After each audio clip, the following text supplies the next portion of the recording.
स्वागत है आपका self study classes Vishwamit Jain YouTube channel में। जो साथियों स्टार्ट हो चुका है आज का इस सेशन। सभी लोग एक बार वीडियो को लाइक कर देंगे और सेल्फ स्टडी क्लासेस ऐप को डाउनलोड कर लेना, ठीक है। सेल्फ स्टडी क्लासेस ऐप में दोस्तों आपके लिए 2020 टेस्ट सीरीज लॉन्च की गई है जो कि बिल्कुल फ्री है, ठीक है। तो इस सप्ताह में 2 दिन होती है, रविवार और गुरुवार को। तो इस सीरीज से आप जुड़ सकते हैं सेल्फ स्टडी क्लासेस ऐप में। और जूनियर सुपर टेट का एक नया बैच स्टार्ट होने वाला है। जो भी हमारे master cadre, Punjab master cadre वाले साथी हैं या फिर जूनियर सुपर टेट वाले साथी हैं, उनके लिए 2 सितंबर से नया बैच स्टार्ट होने वाला है। तो इस बैच से आप जुड़ सकते हो और अपना अध्ययन हिंदी साहित्य का शुरुआत से कर सकते हो दोस्तों, ठीक है। चलिए और देखते हैं यहां पर हिंदी साहित्य का एक संपूर्ण कोर्स है जो आप इसमें एडमिशन ले सकते हो दोस्तों। आज और इसका प्राइस 1000 रहेगा, उसके बाद इसका प्राइस बढ़ जाएगा सितंबर से, ठीक है। तो जिन भी साथियों को दोस्तों इसमें एडमिशन लेना, हिंदी साहित्य संपूर्ण कोर्स, इसमें एडमिशन लें। साथ ही 10,000 प्रश्नों की टेस्ट सीरीज भी लॉन्च की गई है। 10,000 प्रश्नों की टेस्ट सीरीज में दोस्तों आप भाग ले सकते हैं और इस टेस्ट सीरीज में अपनी प्रैक्टिस कर सकते हैं, चाहे आप किसी भी एग्जाम की तैयारी कर रहे हो। हिंदी साहित्य के 10,000 प्रश्नों की टेस्ट सीरीज, ठीक है, इसमें भाग लें। इस सेल्फ स्टडी क्लासेस ऐप का दोस्तों आपको लोगो दिख रहा है इस प्रकार से। आपको प्ले स्टोर में जाना है, सर्च करना है सेल्फ स्टडी क्लासेस और दोस्तों डाउनलोड कर लेना है अपने ऐप को। चलिए स्टार्ट करते हैं आज का ये सेशन। हिंदी साहित्य की कुछ शुरुआत से अपन पढ़ लेते हैं दोस्तों, कुछ अध्ययन कर लेते हैं आज, है ना। तो जितने भी हमारे साथी हैं जिन्होंने भी अभी तक वीडियो को लाइक नहीं किया है, वो सभी साथी एक बार वीडियो को लाइक कर दें और दोस्तों इस सेशन से जुड़ जाएं। चलिए आपको बताना है सबसे पहले कि हिंदी के प्रारंभिक काल को वीर गाथा काल नाम किसने दिया है। हिंदी के प्रारंभिक काल को वीर गाथा काल नाम किसने दिया है, सभी लोग बताएंगे। उत्तर क्या हो जाएगा बताएं। हिंदी के प्रारंभिक काल को वीर गाथा काल सभी को चयन करना है।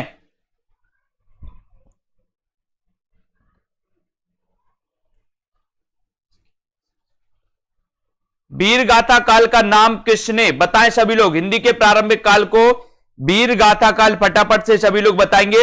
और आपका बिल्कुल सही आंसर है। सर बोले सर ये तो कई बार पढ़ा है, रामचंद्र शुक्ल। सभी को सरल लगा होगा, वेरी गुड। लेकिन नेक्स्ट प्रश्न, रीतिकाल को अलंकृत काल किसने कहा। एक और क्वेश्चन, बहुत अच्छा, बताइए सभी लोगों को बताना। एक बार लाइक कर दीजिए। सभी साथी अपनी क्लासें अब स्टार्टिंग हो चुकी हैं और यथावत क्लासें दोस्तों अपनी चलेंगी। रक्षाबंधन सभी लोगों ने मना लिया अच्छे से, अब अपनी क्लासें बिल्कुल इसी प्रकार से चलेंगी।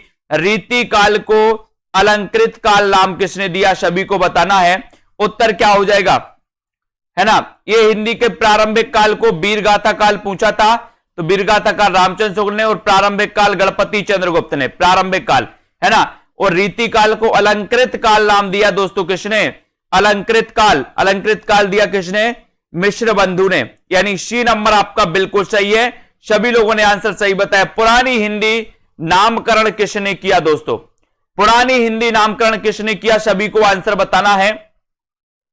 सभी लोग बताएं। और सभी साथी जो भी जीआईसी की तैयारी कर रहे हैं या जो भी साथी दोस्तों काय की कर रहे हैं, super TET, junior super TET की तैयारी कर रहे हैं, तैयारी में लग जाएं। और पंजाब मास्टर कैड वाले सभी साथी जिनको शुरुआत से अध्ययन करना है वो हिंदी साहित्य के संपूर्ण कोर्स में एडमिशन ले सकते हैं। जिनको दोस्तों मात्र मॉडल पेपर लेना है तो वो मॉडल पेपर में एडमिशन ले सकते हैं। पुरानी हिंदी नामकरण किसने किया, ये आपका क्वेश्चन। हजारी प्रसाद द्विवेदी ने, रामचंद्र शुक्ल ने, इंसाल्लाह खान ने या फिर चंद्रधर शर्मा गुलेरी ने। पुरानी हिंदी नामकरण किसने किया है और आपका बिल्कुल सही आंसर हो जाएगा, क्या हो जाएगा, चंद्रधर शर्मा गुलेरी ने। यानी डी नंबर आपका बिल्कुल सही है, वेरी गुड, बहुत बढ़िया। सौरभ वर्मा जी, आचार्य शुक्ल के अनुसार हिंदी साहित्य का आविर्भाव कब से माना जाता है, प्राकृत से, संस्कृत से, प्राकृत की अंतिम अपभ्रंश अवस्था से या फिर पाली से। आचार्य शुक्ल के अनुसार बताना है आपको। प्रश्न क्रमांक 4 का आंसर, आचार्य शुक्ल के अनुसार हिंदी साहित्य का आविर्भाव कब से माना जाता है। यह प्रश्न क्रमांक आपका 4 है और 4 का सभी लोग आंसर बताएंगे। लाइक जरूर कर दें सभी लोग एक बार। और सभी ने आंसर बता दिया है कि आचार्य शुक्ल के अनुसार हिंदी साहित्य का जो आविर्भाव माना जाता है वो प्राकृत की अंतिम अपभ्रंश अवस्था से माना जाता है। यानी कि आपका उत्तर विकल्प नंबर सी सही हो जाएगा। सी नंबर सही है, बहुत बढ़िया। जया नीतबाल जी, सी नंबर सही है। इनमें से काशी नागरी प्रचारणी सभा के संस्थापकों में कौन नहीं है? नहीं है पूछा है। सबसे पहले तो यही है कि काशी नागरी प्रचारणी जो सभा है इसकी स्थापना कब हुई थी, ये क्वेश्चन भी कई बार आया है। अर्शदीप जी 1893 में, 1893 में ये काशी नागरी प्रचारणी सभा की स्थापना हुई थी। अब इसके संस्थापकों में कौन नहीं है, ये आपका क्वेश्चन है प्रश्न क्रमांक 5 का। तो आपको बताना है, और आपको पता है नागरी प्रचारणी पत्रिका पूछी जाती है एक। नागरी प्रचारणी पत्रिका कब प्रकाशित हुई, तब आपका उत्तर होता है 1896। नागरी प्रचारणी पत्रिका पूछा जाए तो 1896, नागरी प्रचारणी सभा की स्थापना पूछी जाए तो 1893 है ना। और इनमें से रामचंद्र शुक्ल के संस्थापकों में नहीं है, यानी कि आपका उत्तर यहां पर डी नंबर जो है वो बिल्कुल सही है। डी नंबर सही है। हिंदी साहित्य का अतीत के लेखक कौन है? प्रश्न क्रमांक 6 का आंसर आपको चयन करना है। हिंदी साहित्य का अतीत, इसके लेखक कौन है? विश्वनाथ प्रसाद मिश्र, विश्वनाथ त्रिपाठी, श्याम सुंदर दास या फिर गणपति चंद्र गुप्त। हिंदी साहित्य का अतीत, हिंदी साहित्य का अतीत के जो रचनाकार हैं, जो लेखक हैं, वो लेखक कौन है? ये प्रश्न क्रमांक आपका 6 है और 6 का आंसर आपका क्या हो जाएगा? हिंदी साहित्य का अतीत बताइए। तो बहुत सारे लोगों ने आंसर बता दिया विश्वनाथ प्रसाद मिश्र, यानी कि आपका जो ए नंबर है, ए नंबर विश्वनाथ प्रसाद मिश्र, वो बिल्कुल सही है। एक जिन्होंने बताया उनका आंसर राइट आंसर है वेरी गुड। भाषा काव्य संग्रह किसकी कृति मानी जाती है? भाषा काव्य संग्रह ये कृति किसकी मानी जाती है? महेश दत्त शुक्ल की, रामचंद्र शुक्ल की, देवी दत्त शुक्ल की या फिर श्याम बिहारी मिश्र की? भाषा काव्य संग्रह ये किसकी कृति आपको चयन करना है? सभी लोग बताएं प्रश्न क्रमांक 7 में। 7 का आंसर आपको चयन करना है। अच्छा क्वेश्चन है। गीता प्रजापति जी बताइए। कुबेर जी भाषा काव्य संग्रह किसकी कृति है? 7 नंबर का आंसर आपको चयन करना है। और साथ में आपने बता दिया कि सर ए नंबर में टिक लगा दो, महेश दत्त शुक्ल। ए नंबर आपका बिल्कुल सही है, बहुत बढ़िया। A number right answer, very good. अगला क्वेश्चन है दोस्तों, यहां पर किस लेखक के इतिहास ग्रंथ में सर्वप्रथम हिंदी साहित्य का काल विभाजन मिलता है? काल विभाजन किस में मिलता है? किस लेखक के इतिहास ग्रंथ में? प्रश्न क्रमांक 8 का उत्तर बताना है। किस लेखक के इतिहास ग्रंथ में? सभी लोग बताएंगे। 8 का आंसर सभी को बताना है। अपनी क्लास में पूरी यथावत चलेंगी, है ना। और दोस्तों सभी लोग बने रहें, तैयारी लगे रहें। किस लेखक के इतिहास ग्रंथ में सर्वप्रथम हिंदी साहित्य के इतिहास का काल विभाजन मिलता है? तो आपको पता है D number, very good. D number आपका बिल्कुल सही है ना। George Grierson. हिंदी साहित्य के प्रथम काल को वीर काल किसने कहा? दोस्तों वीर काल बताना है आपको। हिंदी साहित्य के प्रथम काल को वीर काल किसने कहा है? संतोष जी प्रश्न क्रमांक 9 का आंसर बताना है। नीरज जी बताइए।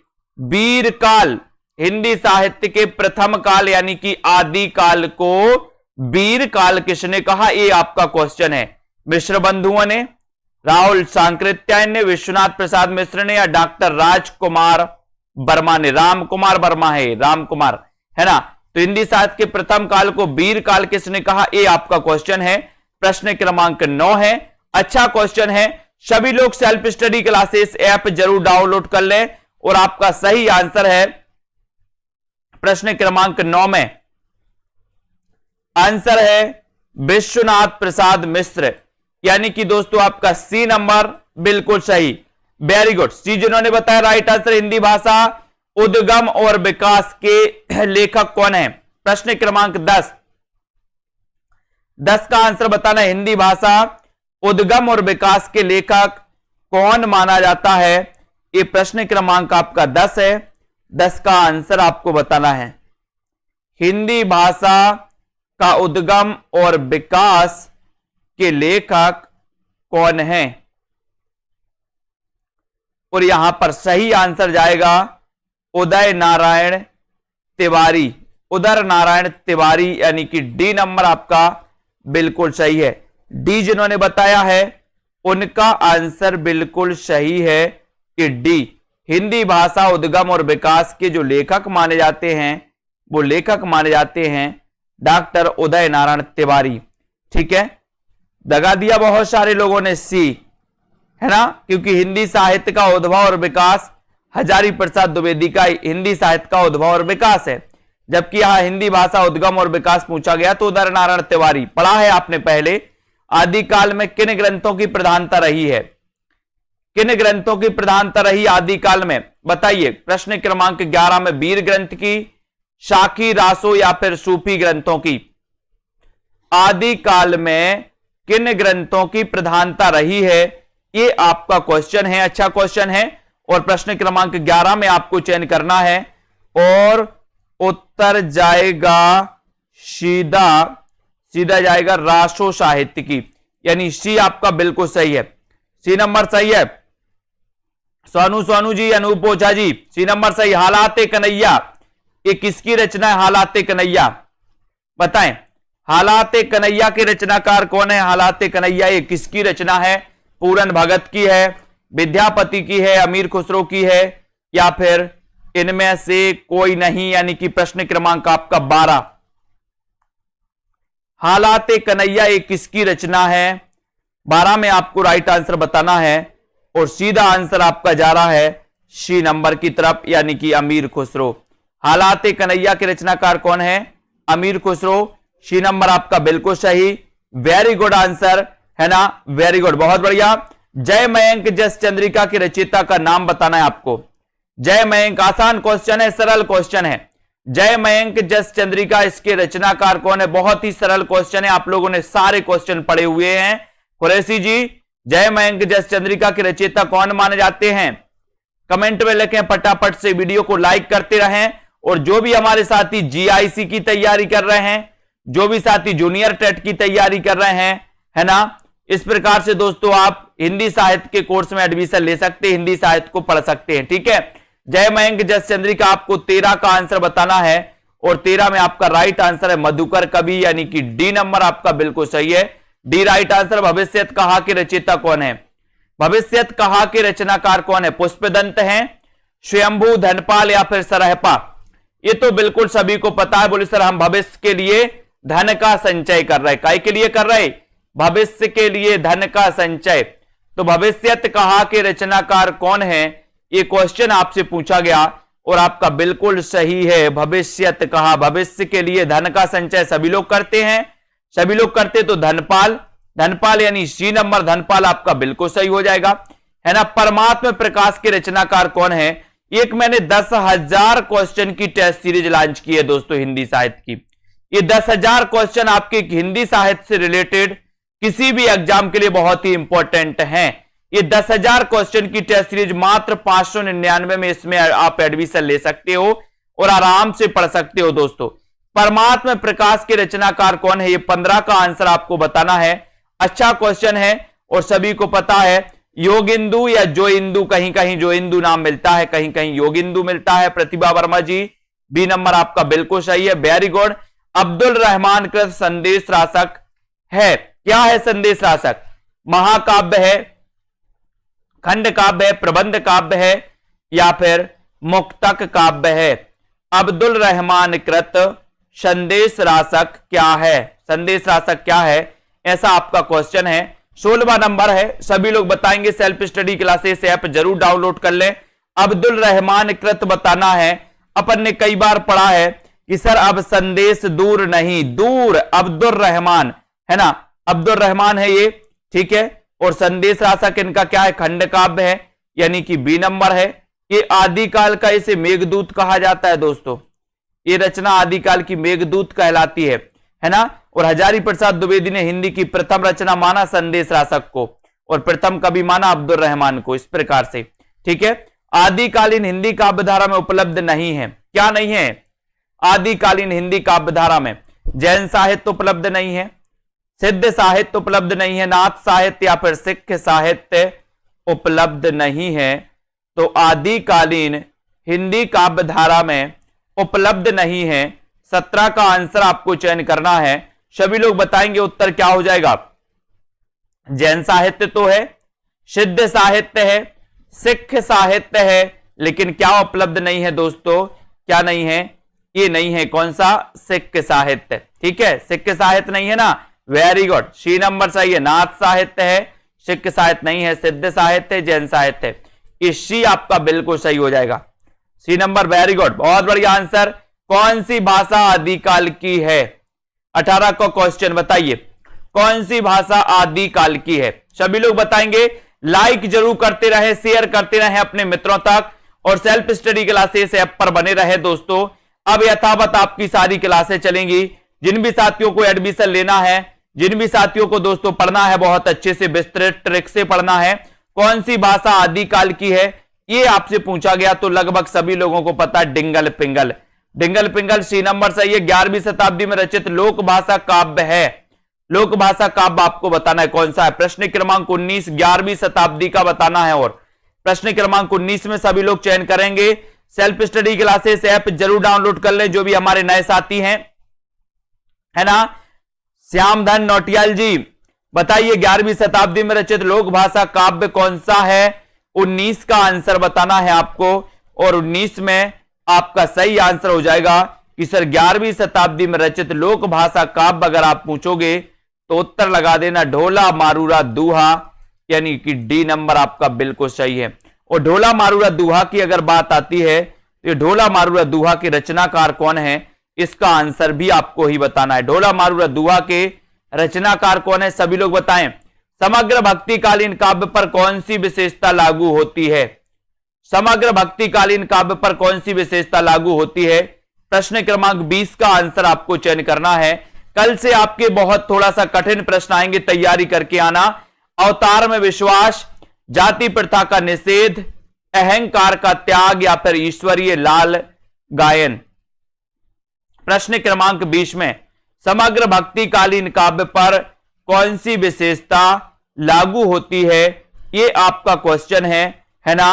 और यहां पर आपका 20 का क्वेश्चन है, तो सभी लोगों को लगभग पता है कि सर समग्र भक्तिकालीन पर अहंकार का त्याग, यानी कि सी नंबर आपका बिल्कुल सही है। ठीक है, very good answer, C number सही है। और ऐसे कितने साथी हैं जो पंजाब मास्टर कैडर की तैयारी कर रहे हैं दोस्तों, है ना। वो सभी साथी पंजाब मास्टर कैडर का मॉडल पेपर लॉन्च हो चुका है, वो कर सकते हैं। और जिनको पंजाब मास्टर कैडर की शुरुआत से पढ़ना है, उनका बैच शुरुआत से हो रहा है 2 सितंबर से चालू, है ना। जिनको दोस्तों जूनियर टेट की तैयारी करना है, वो सभी साथी एडमिशन ले हिंदी साहित्य के संपूर्ण कोर्स में। अभी अच्छा मौका है। ज्ञान बोध के रचनाकार आपको 21 का बताना है, और सीधा आंसर आपका हो जाएगा यहां पर बी नंबर, यानी कि मलूक दास। ज्ञान बोध के रचनाकार कौन है दोस्तों? मलूक दास। ठीक है, B number, very good answer. Braj Kokil के नाम से कौन प्रसिद्ध है? ब्रज कोकिल के नाम से कौन प्रसिद्ध है, वो सभी लोग बताएंगे। ब्रज कोकिल के नाम से कौन प्रसिद्ध है? प्रश्न क्रमांक आपका 22 है। 22 का आंसर आपको चयन करना है। ये क्वेश्चन कई बार आया, ब्रज कोकिल के नाम से कौन प्रसिद्ध है? ब्रज कोकिल के नाम से, ये सभी लोग बताएंगे।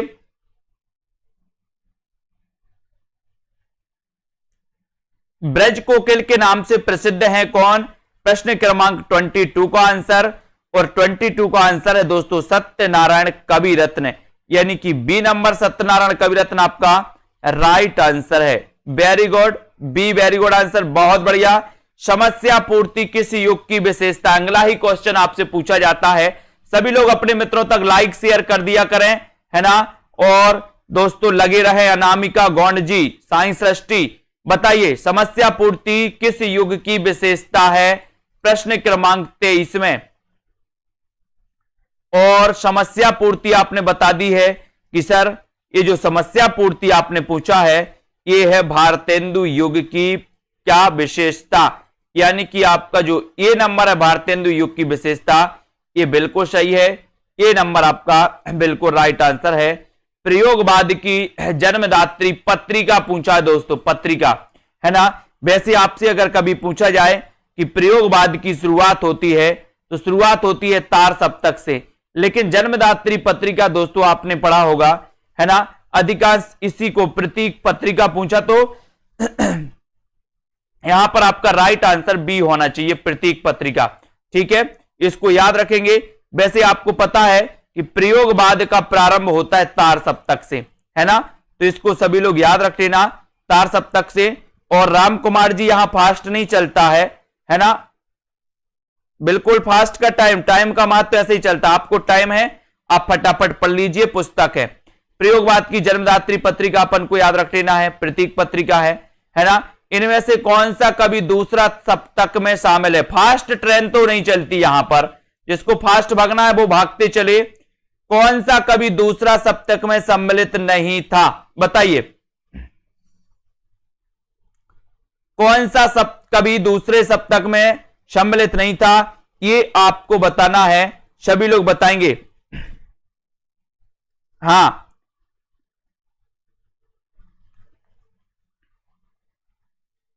दूसरा सप्तक में सम्मिलित नहीं था, कौन सा है? 25 का आंसर आपको चयन करना है, 25 का सभी लोग आंसर बताएंगे। और वो नहीं थे कौन? मुक्तिबोध। ट्रिक बताइए दूसरी की ट्रिक बताइए। यहां पर तो आपका डी नंबर सही होगा, मुक्तिबोध नहीं थे, ये तो तार सप्तक के थे, है ना, तो यहां पर आपका डी बिल्कुल सही है। दूसरे की ट्रिक बताइए जिन्होंने भी पढ़ी है। अनंत देवी प्रसाद के किस नाटक की पात्र है? सभी लोग बताएं, सभी लोगों को चयन करना। यहां पर अनंत देवी प्रसाद के किस नाटक की पात्र है ना। जो पेड मेंबर हैं, जिनकी पेड क्लासें हैं दोस्तों, जिन्होंने कोर्स में एडमिशन लिया है, उनकी क्लास होती है एक 5 बजे और एक शाम को 6:30 बजे, ये 2 क्लासें उनकी होती हैं। नया बैच स्टार्ट होगा, उसकी लाइव क्लास और होगी दोस्तों कितने बजे? 2:30 बजे, है ना। ये जो नया बैच 2 सितंबर से स्टार्ट होने वाला है, उसकी 2:30 बजे होगी। बाकी ये लाइव क्लास अपनी 9 बजे होती है दोस्तों, ये वाली जो कॉमन रहती है सभी के लिए। अनंत देवी प्रसाद के किस नाटक की पात्र है? ये 26 है और आपका उत्तर होता है स्कंदगुप्त, है ना। ये पूरे के पूरे नाटक किसके? जयशंकर प्रसाद के। राजश्री किसका नाटक? जयशंकर प्रसाद का। ठीक है, यहां पूछा जाएगा स्कंदगुप्त का। वेरी गुड, अमिता जी, मोहित जी, ध्रुव स्वामिनी, बैसाख, ये सभी प्रसाद जी के नाटक हैं, है ना। अगला क्वेश्चन है, सती चंद्रावली और अमर सिंह राठौर नाटकों की रचना किसने की है? बताइए। सती चंद्रावली और, बहुत बढ़िया, बहुत सारे लोगों ने ट्रिक बता दी। सती चंद्रावली और अमर सिंह राठौर नाटकों की रचना किसने की है? हाँ, जीआईसी का लगा है, तैयारी करते रहो, जीआईसी का लगा है, सो पहले से तैयारी करना चाहिए। सती चंद्रावली और अमर सिंह राठौर नाटकों की रचना किसने की? प्रश्न क्रमांक 27 का आंसर बताना है। राधाचरण गोस्वामी, बालकृष्ण भट्ट, भारतेंदु हरिश्चंद्र या प्रताप नारायण मिश्र? सभी लोगों को 27 का आंसर बताना है और 27 में आपका उत्तर हो जाएगा क्या? राधाचरण गोस्वामी, यानी कि आपका ए नंबर जो है वो बिल्कुल सही है, A number right answer. Very good. Bharatendu कालीन किस उपन्यास से आधुनिकता की शुरुआत मानी जाती है? भारतेंदु कालीन किस उपन्यास से आधुनिकता की शुरुआत मानी जाती है? चयन करिए सभी लोग, किस उपन्यास से मानी जाती है? रानी केतकी की कहानी से, परीक्षा गुरु, 100 जान 100 जान या फिर चंद्रकांता से? प्रश्न क्रमांक 28 का आंसर आपको चयन करना है और 28 में सभी को पता है कि सर आप भारतेंदु कालीन किस उपन्यास से, तो वो उपन्यास है परीक्षा गुरु। और परीक्षा गुरु के रचनाकार कौन है? श्रीनिवास दास, है ना। 1882 इसका रचना काल है परीक्षा गुरु का। ठीक है, तो इतनी चीजें याद रखना है यहां पर। मादा कैक्टस नाटक किसने लिखा? मादा कैक्टस नाटक बताना है आपको, ये किसने लगा? 29 का। मादा कैक्टस नाटक किसने लिखा है? सभी लोगों को बताना है। अच्छा क्वेश्चन है दोस्तों, वीडियो को एक बार लाइक जरूर करेंगे सभी लोग।